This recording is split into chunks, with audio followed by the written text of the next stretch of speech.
Jɛmukan min bɛna yira aw la a hakilina ɲuman bɔra APCDH ka projet foot citoyen express la a jukɔrɔma dondonba o ye ambassade du Danemark ye ale ni Famok. فيه ولدت وعشت وأبقى أدعو أن يحفظه الله وطني وطني الغالي وطني وطني الغالي وطني ما أجمله وطنا يبدو روضا حلوا حسنا. Foli ani tanni ko lase aw kelenkelenna bɛɛ lajɛlen ma ni waati in na aw minnu sigilen filɛ k'aw ka jabarani mandi lajɛ ni o ye tele ɲɛta ye ka foli lase aw bɛɛ lajɛlen ma ka taa nase aw ma o cogo kelen na Mali kɔnɔ farafinna gun sanfɛ ka taa se diɲɛ fan tɔw bɛɛ lajɛlen na aw minnu sɔnna ka tele ɲɛta suganti min b'a to jamana yɛrɛ lahalayaw ka taa se o n'a ɲɔgɔnna wɛrɛw ma o bɛ se ka kɛ dɔnfɛn ye aw fɛ cogo min na k'aw ladɔnniya k'a fɔ aw bɛ jɛmukan kɛnɛ ka jɛmukan min ni an b'a wele mi-temps citoyenne mi-temps citoyenne ye jɛmukan ye faso in ni o ye bɛɛ Maliba ye a kanu yɛrɛ bɛ se ka don an kelenkelenna bɛɛ lajɛlen dusukun na cogo jumɛn na wulikajɔ ani cɛsiriw kan ka bila sen kan an yɛrɛ kelenkelenna bɛɛ lajɛlen fɛ min b'a to an ka jamana kolatigɛyɔrɔ ni an bɛ fɔ ma institution olu yɛrɛ bɛɛ lajɛlen bɛ se ka dɔn an fɛ cogo min na jɛmukan in dabɔra o kama n'i y'a ye jɛmukan in bilara sen kan jɛkuluba dɔ bɛ an ka jamana kɔnɔ ni a bɛ fɔ a ma association pour la promotion de la citoyenneté et des droits humains ni o ɲɛmɔgɔ ye Dr Basiru Jalo ye ale de bɛ an bolokɔrɔ bi o ni tele ɲɛta ka tɛgɛ di ɲɔgɔn ma o de kɛra sababu ye ka ni jɛmukan in bila sen kan ni ye jɛmukan in ta k'a lajɛ a dɛmɛbaga jɛkulu ye fila ye Danemark lasigidenso min bɛ anw ka jamana kɔnɔ ka taa se Famok ma olu de kɛra sababu ye ka se ka ni jɛmukan in ka a jukɔrɔma tintin ni a ka se ka san sɔrɔ ka foli lase aw bɛɛ lajɛlen ma faso in a kanu bɛ se ka sabati an kelenkelenna bɛɛ lajɛlen dusukun na cogo jumɛn na o ye an ka kɛta ye su fara tile ka sanga ani waati bɛɛ lajɛlen o bɛ ɲini maliden yɛrɛ kelenkelenna bɛɛ lajɛlen fɛ min bɛ Mali kɔnɔ ani min bɛ Mali yɛrɛ kɔ kan Dr Basiru Jalo ale ye an ka wele jaabi ka na an ka kɛnɛ kan an bɛ foli lase a ma Dr Basiru Jalo salamu aleykum. Waaleykum salam. Ayiwa ka foli lase tele ɲɛta filɛbagaw ma ni waati in na. Kosɛbɛ kosɛbɛ ka tele ɲɛta filɛbaga bɛɛ lajɛlen fo. Alhamdulillah. Ayiwa Dr Basiru Jalo i yera an ka kɛnɛ kan a diyara an ye ni o ye mi-temps citoyenne ye bi masala bɛna boli fɛn min kan o de ni juma n'o bɛnna juin kalo tile 5 ma o kɛra jama lajɛrɛba ye anw ka jamana kɔnɔna na min bɛ se ka don an ka tariki yɛrɛ jamana tariki dɔ fɔ minɛn dɔ kɔnɔna na nanzaraw b'a fɔ min ma ko histoire jama kɔni bɔra ni ka sɛbɛkɔrɔcɛya maaw bɔra Mali yɛrɛ région na ka na o cogo kelen na n'i ye Bamako yɛrɛ ta k'a lajɛ an bɛ se ka fɔ a commune bɛɛ cɛ b'o la muso b'o la wa bɛɛ lajɛlen yɛrɛ sera kɛnɛ kan n'i ka hamina ye walima i ka laɲini ye kɛnɛ kofɔlen kan ni Ala sɔnna ma an ka masalaw bɛna boli nin kan jama bɔkun e ka faamuya ye mun ye a la jama bɛ min kɔ o ye mun ye laɲini jumɛn kelen don jamana faamaw fɛ o laɲini ninnu na e ka hakilinata ye mun ye o la wa nin bɛ se ka kɛ kɔlɔlɔ ye ka ɲɛsin an ka jamana mara ma wa mun bɛ se ka bɔ nin kɔfɛ an bɛ se k'an sigi ni mun ye nin kɔfɛ an ka jamana yɛrɛ kɔnɔna na ka taa se fɛɛrɛ jumɛn kan ka kɛ walasa jama lajɛrɛba ninnu walima nin n'a ɲɔgɔnnaw u kana se an ka jamana ɲɛmɔgɔw ma bilen mun kan ka kɛ proposition ye ninnu bɛɛ lajɛlen bɛna kɛ dantigɛli bi an ka jɛmukan kɔnɔna na ni o ye mi-temps citoyen ye nka hakili la a bɛ don hukumu kɔnɔna na fɛnɛ n'o ye projet foot express citoyen jɛmukan in hakili la a bilara sen kan o yɛrɛ hakilina de kosɔn hakili bololajigi bolo ma i bɛ se ka projet foot express citoyen k'a ɲɛfɔ maaw ye yanni an ka na an ka ɲininkali kɔnɔna na. Ɲamɛli i ka ɲininkali diyara n ye projet foot citoyen express o ye laɲini ye an ye min sigi sen kan an n'an ka dɛmɛbaga n'o ye ambassade du Danemark ye u ka financement bɛ tɛmɛ min fɛ n'o ye Famok ye u y'a ɲini k'a fɔ ko élection min kɛra Mali kɔnɔ kɔsa in na ni élection législative kun don u ye structure dama damaw ta ka dɛmɛ kɛ ka di ɲɛsin olu ma walasa olu ka élection in accompagner ka sensibilisation kɛ walasa mɔgɔw bɛ se ka bɔ ka t'u ka carte électeur retirer cogo min na ani ka se ka taa voter ani ka sensibilisation kɛ même ka processus électoral yɛrɛ suivi kɛ donc projet in ye kɛla o cadre de kɔnɔ donc an ye o processus accompagner ka élection accompagner depuis waati min o bɛ carte ɲini na fo kana se élection ma fo kana se élection kɔfɛla ma et hakili la an bɛ ka na an da don hali baro min na o bɛɛ ye élection kɔlɔlɔ dɔ ye. o ye tiɲɛ ye élection kɔlɔlɔ b'a kɔnɔna na nka n'i ye a ta k'a lajɛ hakili la aw yɛrɛ ka ca walima nin ye wulikajɔ filanan de ye aw fɛ min bɛna kɛ ndolanci ye ka ɲɛsin ndolanci ma min kɛra Bamakɔ yɛrɛ sigida 4nan na nka cette fois-ci a bɛna ɲɛsin Bamakɔ sigida 4nan ani sigida 5nan hakili la. effectivement foot citoyen fɔlɔ an y'o kɛ commune 4 la an k'o ma foot citoyen an ye o boloda o kɛra salon commune 4 kɔnɔ denmisɛnninw tun bɛ ballontan kɛ mais en même temps u tun bɛ yɔrɔ saniya kɛ week-end o week-end u tun bɛ taa yɔrɔw ka sigida saniya wulada fɛ u bɛ taa ballontan kɛ donc foot citoyen baara hakilina y'o de sɛ in na ta o kɛra ɲinɛ an ye commune wɛrɛ fara kan tuguni n'o kɛra commune 4 ye commune 5 ye o nana fara commune 4 kan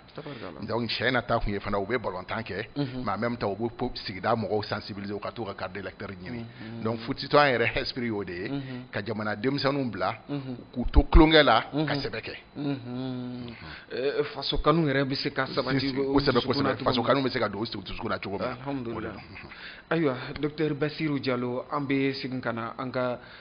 bi kumasen yɛrɛ kan n'o de ye juin kalo tile 5 n'o bɛnna jumadonya dɔ ma an ka jamana kɔnɔna na an bɛ se k'a fɔ a bɛ don an ka jamana tariki kɔnɔna na ni o ye histoire ye nansaraw b'a fɔ cogo min na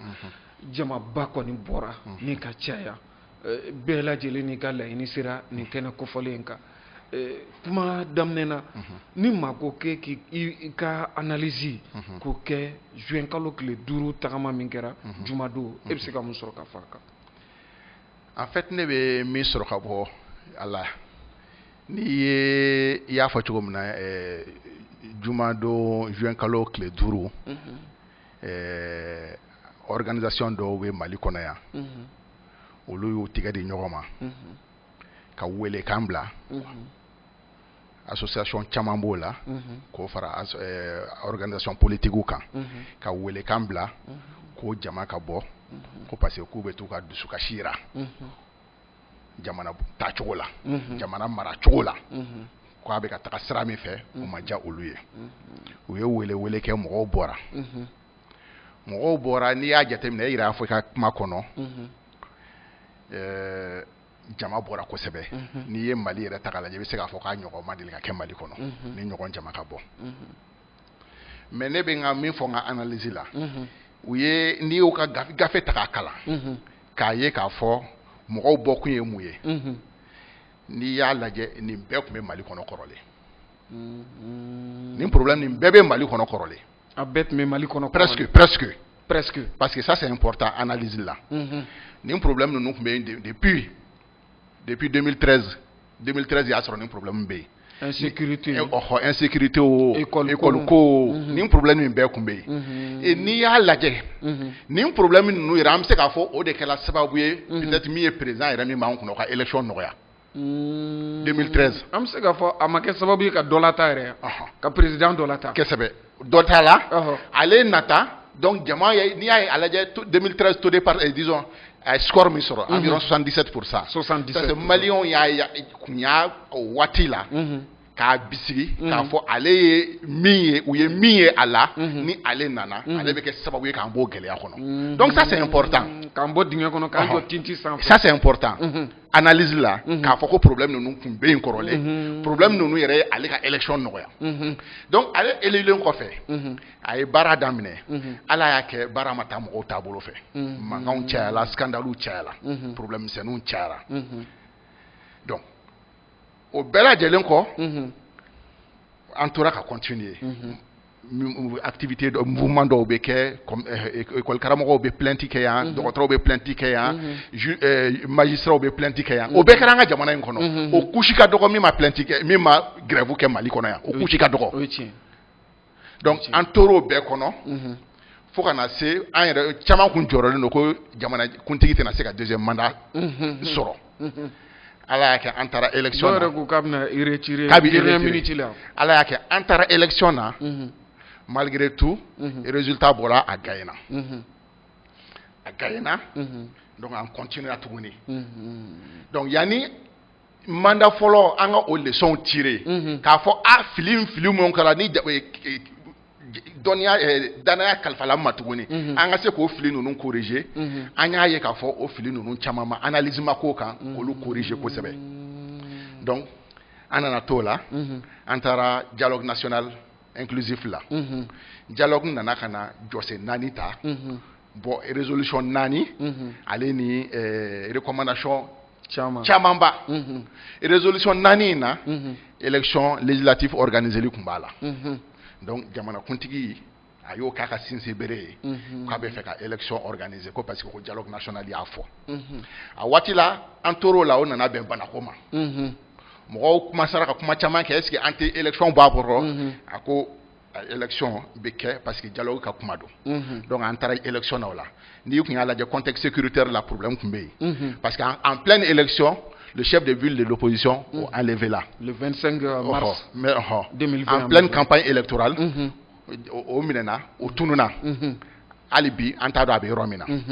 ensuite bana fana kun bɛ yen donc n'i y'a lajɛ contexte kun bɛ mais o bɛɛ la an taara élection na maliyɛnw y'o bɛɛ su ka taga ça c'est important de mɔgɔw ko nin bɛɛ faamuya maliyɛnw y'o bɛɛ su ka taga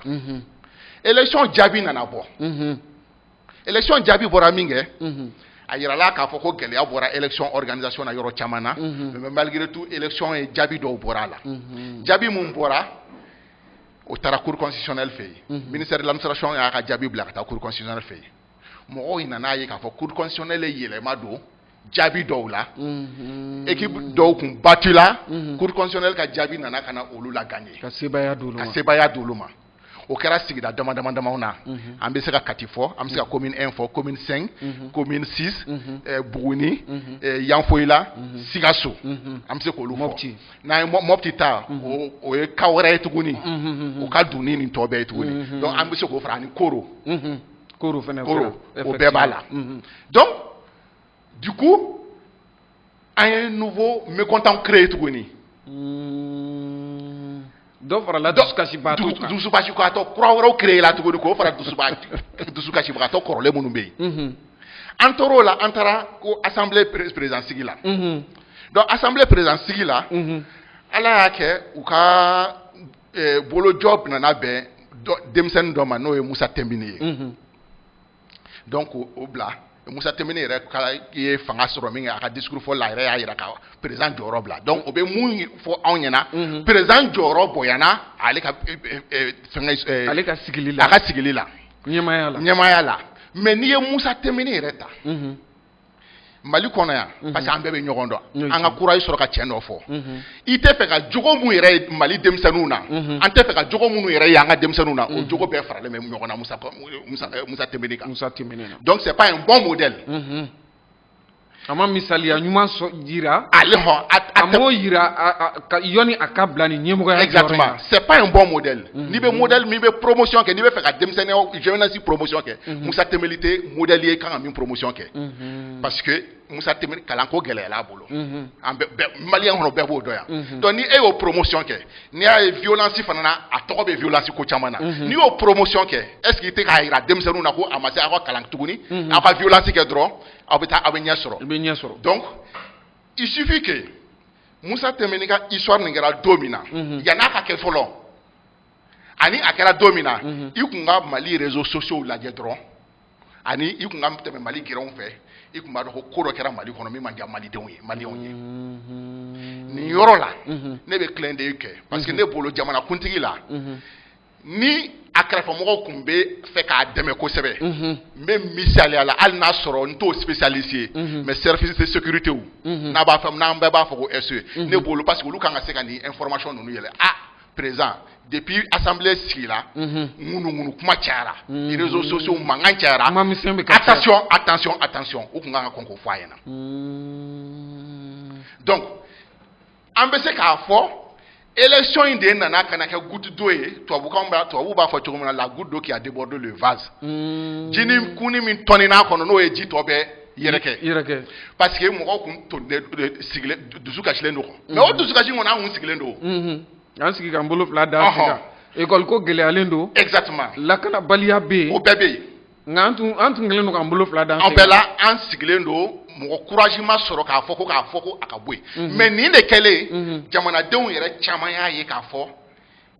an bɛ yɔrɔ min na bi est ce que jamana ɲɛmɔgɔ yɛrɛ ka hakilina bɛ Mali ko la tuguni parce que n'i ka hakilina bɛ Mali ko la i tɛ se ka Musa Tɛmɛni ɲɔgɔnna ta k'o kɛ deuxième personnalité du pays Musa Tɛmɛni yɛrɛ an bɛ se k'a fɔ président de la république e ka misaliya ta Musa Tɛmɛni a bɛ se ka taa Mali kunkanko fɔ Union européenne la a bɛ se ka taa Mali ani bɛ se k'i yɔrɔ sɔrɔ plateau kan ale ni Sénégal ambassade disons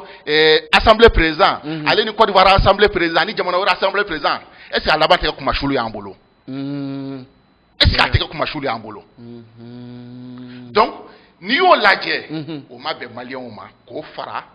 cour constitutionnelle ta kan ne bolo comme n y'a fɔ cogo min na citation ninnu bɛɛ tun bɛ n kɔrɔlen ni ne nana kɛ goutte d'eau ye min ye wulili yɛrɛ tɔ la teliya et du coup welekan kɛla yɔrɔ min na welekan jaabi la o de y'a to jama bɔra mais i ye fɛn dɔ fɔ kuma kɔnɔ qui est important jama in na n'i y'a lajɛ n'i y'a image ta k'a lajɛ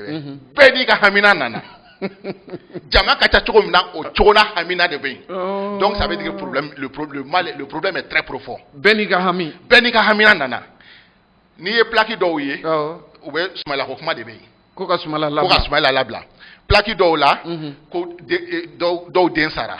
plaque dɔw la engrais ko kuma tun bɛ yen plaque dɔw la président ka démission donc bɛɛ n'i ka hamina nana plaque dɔw la kalanko kuma tun bɛ yen bɛɛ n'i ka hamina nana mais ne fana ka kuma kɔnɔ n bɛ tilen k'o de fɔ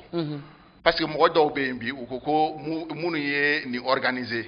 kɛrɛnkɛrɛnnen na ka ɲɛsin Imam Mahamudu Diko ma dɔw bɛ kuma caman fɔ a ma mais ne bɛ to n y'o de fɔ olu tigiw ka sigi k'u miiri Imam Mahamudu Diko ka popularité bi état pouvoir de y'a dilan ka d'a ma Mahamudu Diko jamaba min filɛ a kɔ jamaba min b'a kɔ état y'a dilan ka pouvoir y'a dilan ka d'a ma fanga yɛrɛ de y'a dilan ka d'a ma fanga y'a dilan ka d'a ma cogo di parce que ni fanga y'i kun y'i ɲɛsin jamanadenw ka hakɛw ma ka baara k'o kan mɔgɔ tun tɛ bɔ Mahamudu Diko ni Mahamudu tun tɛ bɔ mɔgɔ kan Mahamudu Diko yɛrɛ tun tɛ wuli a tun tɛ wuli wa n'a tun ko ko mɔgɔ ka bɔ mɔgɔ tun tɛ bɔ mais ni jamana dun ka fa ka sabati kuranko ka ɲɛnabɔ jiko ka ɲɛnabɔ an denw bɛ ka taa école la ni Diko ye wele bila mɔgɔ ma mɔgɔ tɛ Diko yɛrɛ tɛ wele bila donc en réalité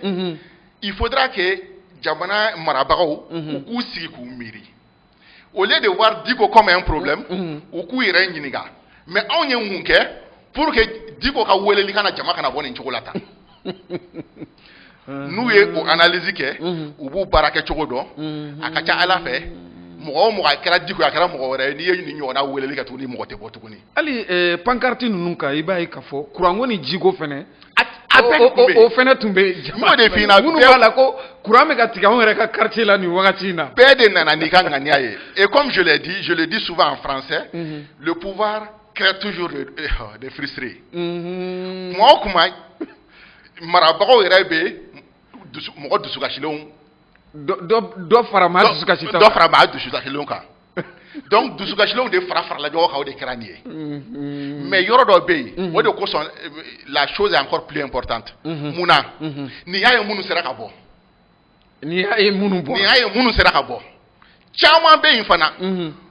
pour x raison kun caman kosɔn u ma se ka bɔ mais u sɔnnen don k'a fɔ ko dusukasi bɛ yen ko tɔɔrɔ bɛ jamana kɔnɔ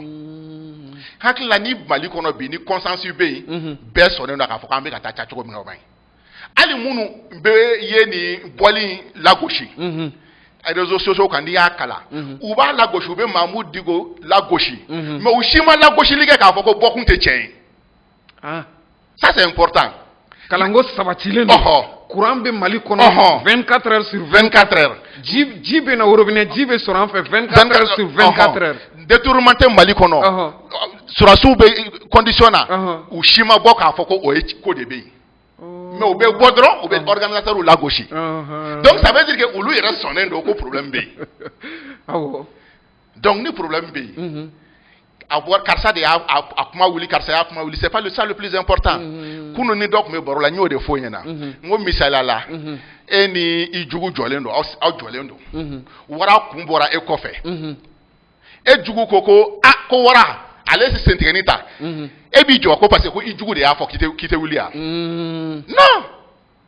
Ibi yɛrɛ ɲini. Ibi yɛrɛ ta. Tasuma ye ka so minɛ. I jugu y'a fɔ ko tasuma b'i ka so la. Est-ce que i b'i ban ka wuli ka o tasuma kɛlɛ ko parce que i jugu de y'a fɔ. Donc an ka sabali. N'a a ye kuma minnu wulilen don n'a sɔrɔ olu de tɛ tiɲɛ ye. An k'o da tabali kan an ko la organisateur an bɛ se k'a fɔ an b'u kɛlɛ. Mais olu ye tiɲɛ aw yɛrɛ sɔnnen don k'o ye tiɲɛ ye. Mais parce que tout simplement a bɔra no mɔgɔ da o mɔgɔ tacogo ni aw tacogo tɛ kelen ye k'an bɛ kɛlɛ kɛ an ka bɔ kɔnɔ Mali tɛ dilan o cogo la Mali tɛ dilan o cogo la. Ayiwa ni i bɛna ye k'a fɔ hali maa minnu bɛ dɔ ye ɲininka k'a fɔ est ce que gɛlɛya kelen min bɛ Mali kan an bɛ don min na i ko bi o de tɛ taabolo ko kɛlɛ est ce que o fana tɛ ka jouer an ka Mali kan bari ni taabolo bɛɛ y'i tɛgɛ di ɲɔgɔn ma k'a fɔ k'i ɲɛsin gɛlɛya dɔ ma o tɛna fura sɔrɔ an ka gɛlɛya la taabolo ko kɛlɛ olu bɛɛ lajɛlen tɛ percuter an ka problème kan. Taabolo ko kɛlɛ olu bɛɛ bɛ percuter mais aujourd'hui on a une chance extraordinaire. Nin ye garisigɛ dɔ de y'an bolo. Parce que unanimité bɛ fɛn dɔ kan. Bɛɛ jɛnnen don quoi. I kɛla mɔgɔ sugu sugu ye. Fo n'a sɔrɔ i tɛ maliden. Sinon hali bɛɛ b'a dɔn k'a fɔ ko jamana tacogo man ɲi. Bɛɛ b'a dɔn ko an bɛ ka gɛlɛya bɛ jamana kɔnɔ. Jamana tacogo man ɲi. O ye bɛnkan ye. Mais maintenant parce que Ɲanbele de y'a fɔ ou bien Jalo de y'a fɔ. N ta kɛ kɛlɛ ye. An b'o dɔrɔn fɔ. Sinon bɛɛ jɛnnen don a kan ko gɛlɛya bɛ jamana kɔnɔ. Ko jamana tacogo man ɲi. Gɛlɛya dɔrɔn tɛ dɛ jamana tacogo yɛrɛ de man ɲi. Jalo hali ni ne bɛ dɔɔnin sɔrɔ faamaw bolo k'o dun a tacogo. Mais n bɛ o de f'i ɲɛna. Hali minnu bɛ dɔɔnin sɔrɔ faamaw bolo k'a dun. Ni n'u fɛrɛla u ka salon kɔnɔ u b'a f'i ɲɛna ko jamana tacogo man ɲi. Kosɛbɛ. Ni n'u fɛrɛla u k'u labila baro la u b'a f'i ɲɛna ko jamana tacogo man ɲi. Discours officiel be u bɛ bɔ kɛlɛ ma ka min fɔ ale ni n'u fɛrɛla u bɛ mun fɔ gundo kɔnɔ i yɛrɛ b'a dɔn k'a fɔ donc bɛɛ da jɛlen don k'a fɔ ko Mali tacogo an bɛ ka taa sira min a man ɲi. Donc n'an jɛl'o ma a dilanni tɔ ka nɔgɔ maintenant c'est pas parce que Ɲanbele y'a fɔ Jalo y'a fɔ ou bien Traoré y'a fɔ an k'an pan o kunna n'an bɛɛ sɔnnen don ko a tacogo man ɲi an k'o lajɛ n'o de o de b'a to an bɛ faso dɛmɛ. Ni jama lajɛrɛba min kelen filɛ nin impact jumɛn bɛ se ka y'a la mun bɛ se ka bɔ ni jama lajɛrɛ in yɛrɛ kɔfɛ e ka jateminɛ la Jalo. Ni jamana lajɛ in kosɔn an ye min ye Jumadon le 5 juin a kan ka mɔgɔ hakili sigi Mali ko la. Kosɛbɛ kosɛbɛ. A kan ka mɔgɔ siran wa a kan ka mɔgɔ hakili sigi. Parce que ni pression in filɛ a bɛ ka kɛ ka ɲɛsin fanga min ma sisan wa hali sini fanga ɲininaw ma u fana bɛ siran. Hali sini fanga ɲininaw ma u fana bɛ siran k'a fɔ attention an bɛ ka taa cogo min na Mali tɛ se ka mara i komi an bɛ teli k'a kɛ cogo min na tuguni. Mɔgɔw bɛ Mali kɔnɔ bi minnu hakili dayɛlɛlen don minnu kariyalen don ka bɔ n k'a fɔra de ko ka bɔra ko ka jamanakuntigi ka démissionner an ma deli k'o ɲɔgɔn ye Mali kɔnɔ koyi an delila k'a ye a bɛ fɔ grève na ou bien ɲɛmɔgɔw b'a fɔ IBK yɛrɛ delila k'a fɔ ko ATT ka démissionner mais ka jama mobiliser tan jama bɛɛ ka taa ko u sɔnna ko président ka démissionner nin y'a siɲɛ fɔlɔ ye donc nin ye taabolo ɲuman ye an ka démocratie ma parce que nin kɔrɔ i b'a jira ko contre pouvoir dɔ bɛ sɔrɔ ne ka pour moi parce que minnu bɛ lagosi kɛ la olu b'a fɔ ko religieux pour moi religieux ko tɛ Mali ko de don. Ni Mali ɲɛmɔgɔ tun bɛ ka baara kɛ ka taa religieux tɛ fanga sɔrɔ donc ni min filɛ nin ye ni nin pression y'a to fɛn fɛn changera Mali kɔnɔ a ka ca Ala fɛ an tɛ segin o kan tuguni parce que n'an seginna o kan tuguni o pression kelen bɛ se ka wuli donc a bɛ se ka o de kosɔn misaliya ɲuman don espoir don mais min n bɛ kuma min fɔ ka gɛlɛya nin plateau sanfɛ bi ni nin ko in kɛla ten ka tila ka bɛn ten o ye maliyɛnw jigi karilen ye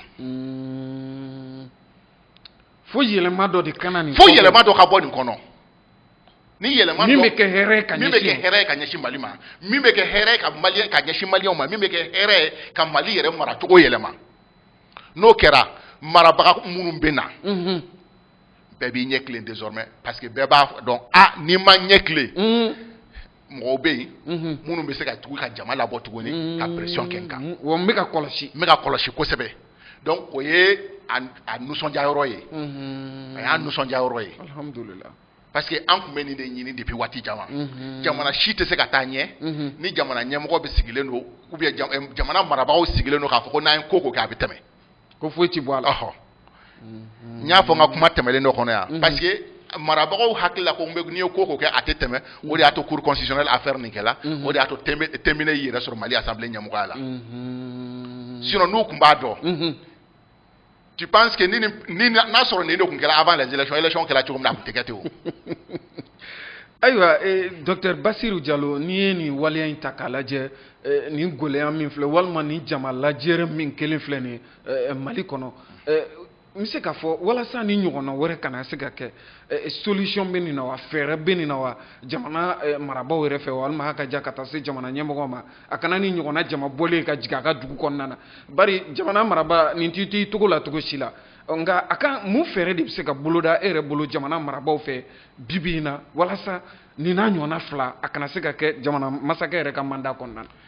o ka nɔgɔ koyi il faut que jamana marabaaw k'u ɲɛsin jamana problème ma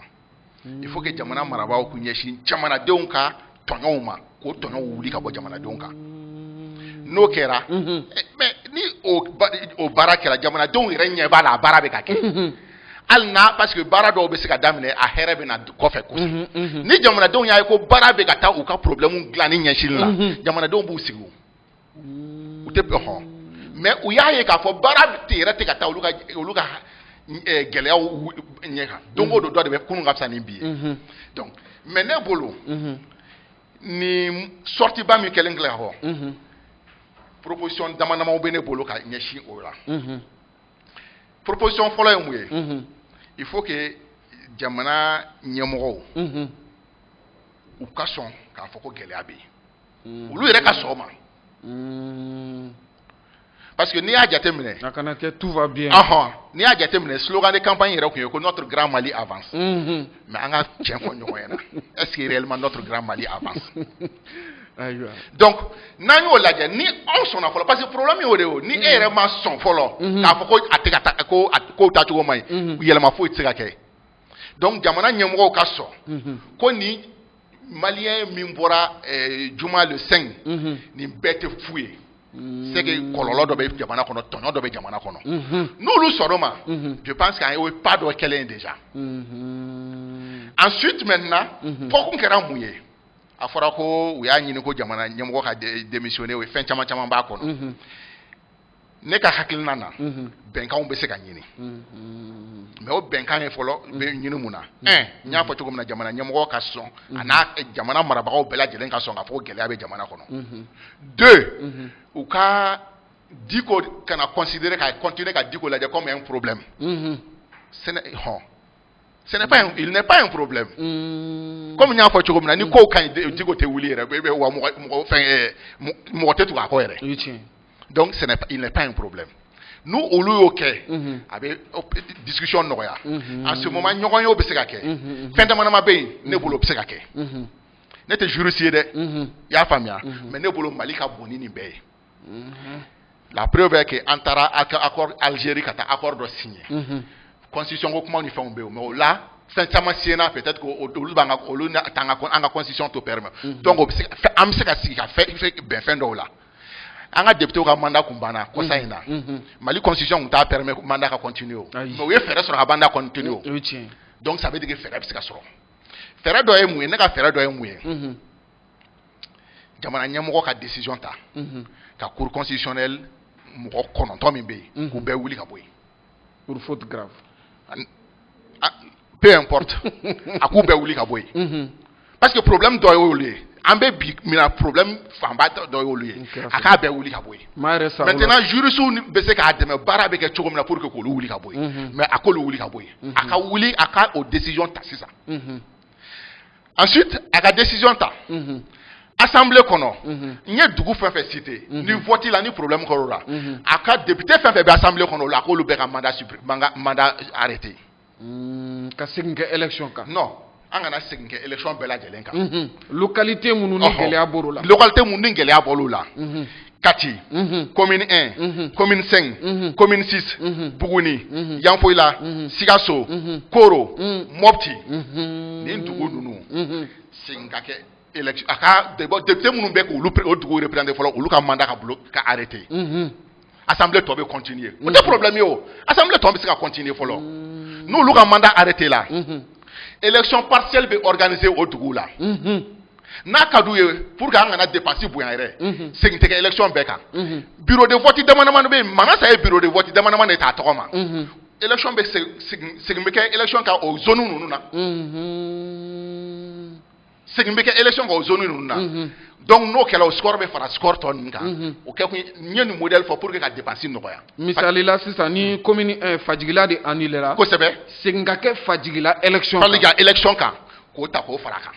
o voix bɛ di ni min ye voix min sɔrɔ la o bɛ di o ma résultat ka bɔ maintenant ni minnu gagné olu la olu ka na député tɔw sɔrɔ assemblée kɔnɔ mandature bɛ continuer e bolo fajigilakaw ka vote kana kɛ fu ye walasa u ka vote kana kɛ fu ye donc n'o kɛra mandature bɛ continuer donc n ye cour constitutionnelle ta fɔ ka député ta fɔ et hakili la juristes bɛ se ka président dɛmɛ et disons jamana ni marabagaw dɛmɛ ka fɛɛrɛ sɔrɔ nin bɛɛ la ensuite gouvernement a ka gouvernement ci député ministre de Baber Gano ye ministre do bi député do donc gouvernement ka ci ni gouvernement ci la gouvernement kura bɛ bila en place o gouvernement kana tɛmɛ 27 kan 25 man kan ka se 30 ma ayi mais ne filɛ ka fɛn fɛn fɔ nin ye pour que nin baara in ka nɔgɔ il faut que jamana kuntigi yɛrɛ ka sɔn fɔlɔ k'a ka prérogative dɔw to yen parce que an bɛ ka sisan a bɛ comme an bɛ départ kura de ta la Maliko la à partir de ce mouvement là on doit prendre un nouveau départ au nouveau départ kɔnɔ jamana kuntigi fana kan ka sɔn k'a ka prérogative dɔɔni bila pour que ko bɛ se ka stabiliser cogo min na ni ale sɔnna ka prérogative dɔ bila an b'a fɔ organisateurs ɲɛna olu fana ka sɔn ale k'a ka fanga tɔ continuer maintenant fanga bɛ continuer mun kan fanga bɛ continuer nin de kan 1 cour constitutionnelle o bɛ bɔ yen 2 an bɛ segin élection kan élection partielle bɛ kɛ ni an ye zone minnu cité 3 gouvernement bɛ ci mais ni gouvernement ci la gouvernement kura min bɛ bila en place 25 a cayalen 27 ye o fana na a tɛ kɛ k'a fɔ ko parti politique ka n'u ka fɛn fɔ n'a danna ne ma appel à candidature bɛ kɛ oui ça va être une première paix Mali la ka ministériya kɛ appel à candidature kɛ k'a fɔ Mali ye poste dayɛlɛ ministre 25 ministre 27 ni ministre santé ministre agriculture ministre ainsi de suite k'a liste bɔ ni mɔgɔ minnu bɛ fɛ ka postuler u ka postuler critère ye nin ye i k'i ka dossier ladon a ka dayɛlɛ malien fɛn fɛn bɛ Mali kɔnɔ ani malien fɛn fɛn bɛ Mali kɔ kan bɛɛ b'i ka dossier préparé i bɛ bila commission bɛ sigi u bɛ dossier ninnu analyser n'u ye dossier analyser u bɛ ministre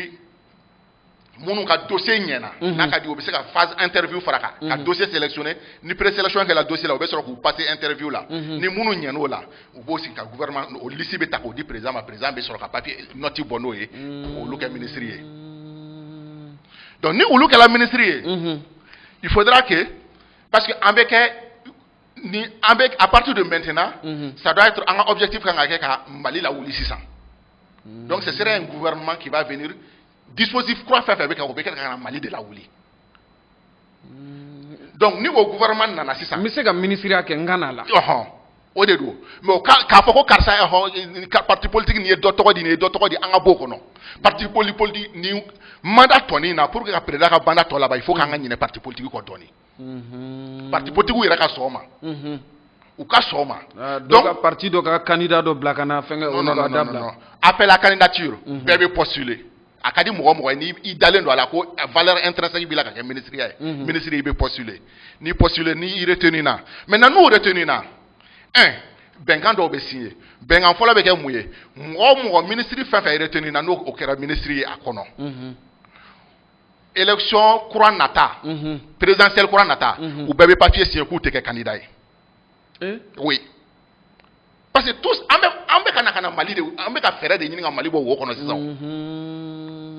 mais ni olu bɛ candidaya b'olu kunkolo la olu bɛ na u bɛ ko wɛrɛ kɛli daminɛ min tɛ Mali ko ye o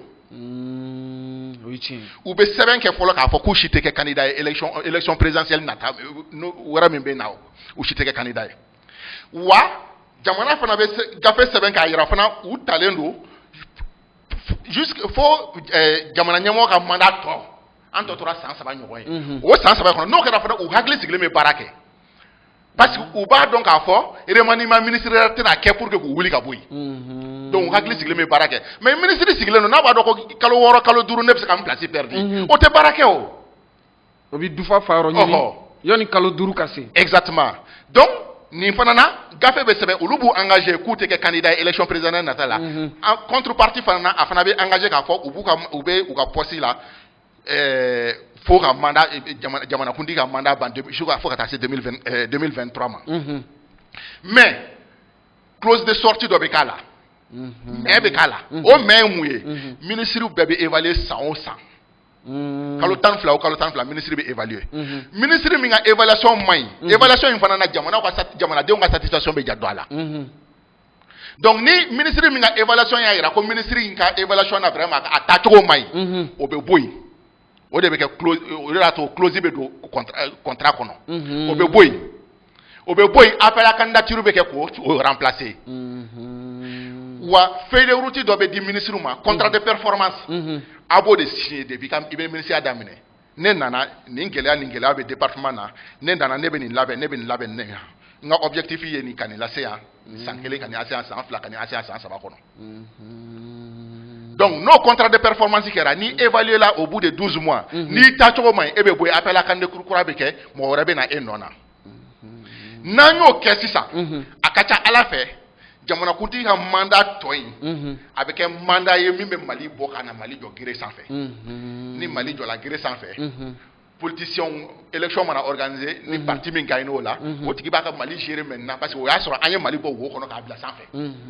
mais o période nin fana kɔnɔ il faudra que majorité fara opposition kan o ka ci k'o ban pewu majorité ko kuma kana fɔ san 3 tɔ in na opposition ko kuma kana fɔ il n'y a que le Mali donc 500 millions dili ka jɔ non o bɛɛ ka jɔ an k'o fara Mali dépenses kan il n'y a que le Mali maintenant ni nin proposition fora on peut dire que quelle deviendra la classe politique o kuma classe politique bɛ kɛ mun ye on peut mettre à côté du président de la République un conseil présidentiel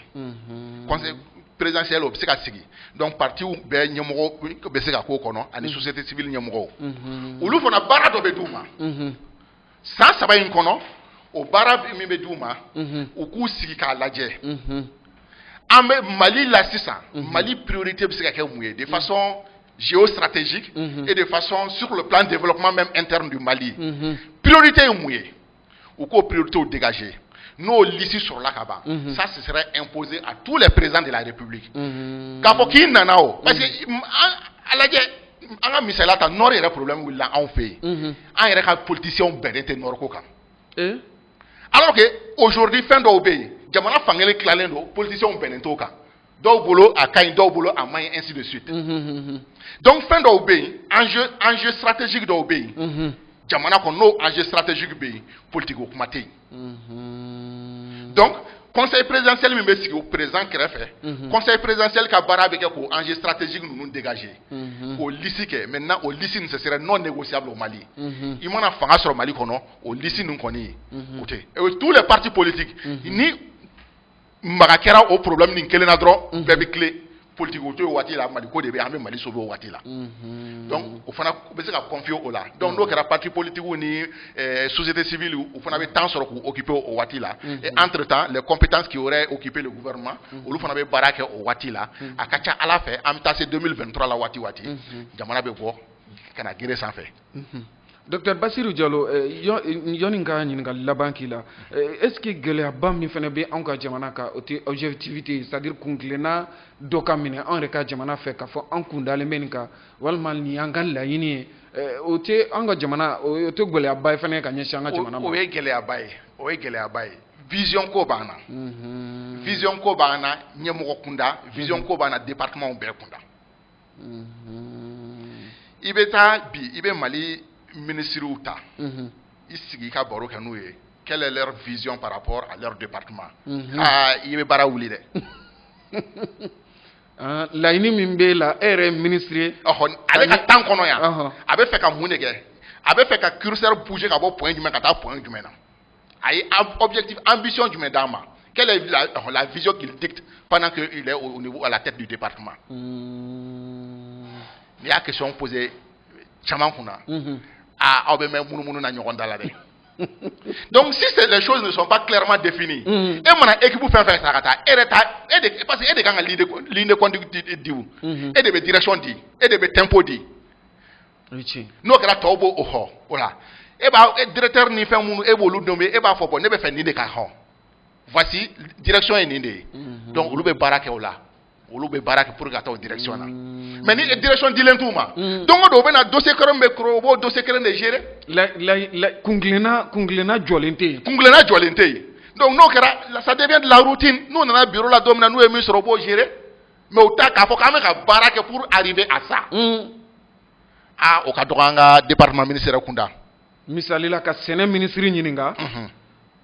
Tony ba keme ambe fenko de soro malola yoni samba fla ni mugani sabache walma yoni samba fla ani mugani kelenche walma sanre ambe fenga ni de soro korila ga suma nga jamana konna no gele apay vision ko ba anjen ko sebe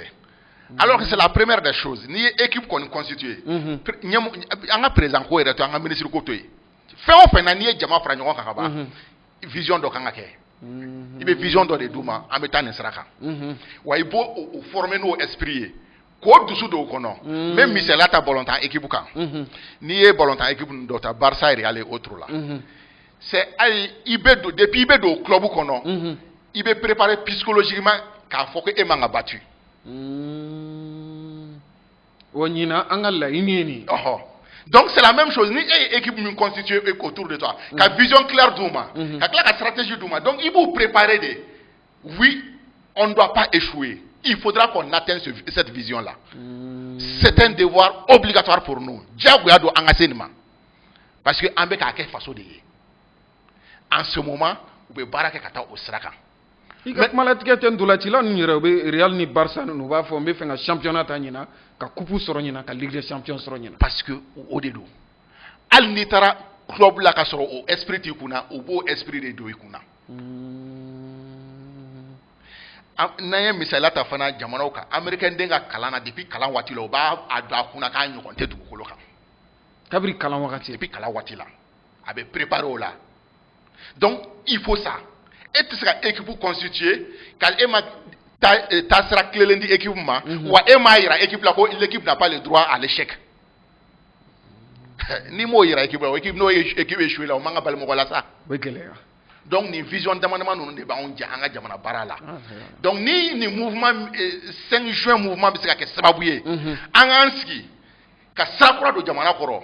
anye ni fembe fo bon les communautés décideraient ne hakilanta de fo ma kera chogo to nyuma on ba ko peut-être ko bisika ko juwan donc anyuma nunu ta ko fra nyonka ka baraka ni chogo la akacha ala fait 107 kono 2023 be se yoro asura anye jamana la bo ka joge gere sans fait na jora gere sans fait ni mo ko wara mi na na tawola aba yo fana bi clé parce que o ba fo ko ko 2020 ko do kera jamana ngono o nyokon kana ne soro de Aïwa, Dr Bassirou Diallo, wati sebakoro corona kaula donia ka fo ame mitan citoyen keneka ma welele e association min kera sababu ye ani telenyata ka se ka tege di nyoma kani jem kambla sienka ni o mitan citoyen association pour la promotion de la citoyenneté et des droits humains o ye jekuli on ka jamana kono faso dia walma jamana kanu reb se kana on bela jelen kelengena dusukuna tugumna kata se adamadi wore ka hakke nyini ma président de be ambolo coroner Dr Bassirou Diallo dakuru nyafla am se ka kuma kunche no tugumna yoni anga sigure cheni alaka je dakuru nyafla ka a formalion yana que l'espoir est permis. Alhamdulillah. C'est juste une question de personne pour l'instant. Mais Malik Segato ni chokola. Ni ala sonama ambe nyema osoro onye critère fin fait fone munu bena baraka ni critère ouye alhamdulillah la ko ke nanyo okera sisa amba chama be bokele ala ala sonama Mali on n'a pas besoin de révolutionner le système on a juste besoin d'être droit anga clean droit nyemo ka soro min clean no minga hamina ye jamana donga kele ay no kera droit pen chaman be cheni chaman be dépasse l'angolon chaman be antolo chiketuni donc que les maliens kana espoir perdu surtout 5 juin mouvement ninganga ke un nouveau départ il faudra que à leader où tout le monde la population est en son pression va continuer pour que cela soit 5 juin un nouveau point de départ pour le Mali. Au pression m'a lâché. Faire partie le président de la République, pour moi, ça c'est autre chose. Mais ça doit être le point de départ pour un nouveau Mali. Et il faudra qu'un Malien Bekaouli fait sonner nos rapports, Djamana Tachoko Maï, en gros, aux pressions maintenues pour que le 5 juin soit un nouveau point de départ pour le Mali. Ni un point de départ, ni fait mon fond, ni nous sigisenga. Quel que soit le président de la République, Barabekao. Donc, Malien comme nya foto mna ku espoir ta ko continue abenye ambolo na la sonama me foli ke kanya shintele nyeba nyetara flebra bela jelema alhamdulillah anye commencera ame message chaman soro retour soro ka foko mitan citoyen kadouye ko sebe bu foko sebe alsa numéro mi be circuler be se ka message chama ba permet anga ko fait on corriger munu nga corriger ka foli ke kanya shin awre bela jelema akwa chesiri la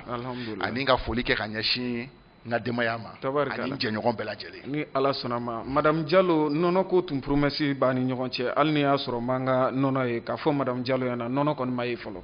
OK madame Diallo ko ho afina ko ni be fe ka nono mi kigata so aywa ko telenyata mo bebe kwa kasuwa ni ala sonama autre problème o kono place be ko sebe de alhamdulillah problème fo itala ibe nga foli fo madame Diallo yana ka foli fo association pour la promotion de la citoyenneté des droits humains atondi ore bela jelena ka nyini ala fe basigi ala ko sabatianga jamana kono ala ka jamana injo ninka hakli di amarabaw bela jelen fana ma otogo kelena ka foli lase irema ni lebe dansigi ke oka bi jemon kana ni o ye militant citoyen fasoden ɲumanya walima jamana yɛrɛ kanu a bɛ se ka na an kelen-kelenna bɛɛ lajɛlen na cogo min na jɛmukan in bilara sen ka association pour la promotion de la citoyenneté et des droits humains a président de tun bɛ an bolokɔrɔ n'o ye docteur Basiru Jalo ye olu ni tele ɲɛta ka tɛgɛ di ɲɔgɔn ma de kɛra sababu ye ka ni jɛmukan in bila sen kan dɛmɛbaga jɛkulu faamaw ka taa se Danemark lasigiden so min bɛ an ka jamana kɔnɔ ka foli ni tanu lase aw bɛɛ lajɛlen ma Mali kɔnɔ farafinna gun sanfɛ ka taa se diɲɛ fan tɔw bɛɛ lajɛlen ma ni ala sɔnna ma waati nataw an na ɲɔgɔn sɔrɔ ni kɛnɛ kelen kan a k'a fɔ salamu alaikum wa rahmatulahi wa barakatuh. Aw bɔra ka jɛmukan min lajɛ a hakilina ɲuman o bɔra APCDH ka projet foot citoyen express la a jukɔrɔma dondonba o ye Danemark ambassade ye ale ni FAMOK. وعشت وأبقى أدعو أن يحفظه الله وطني وطني الغالي وطني وطني الغالي وطني ما أجمله وطنا يبدو روضا حلوا حسنا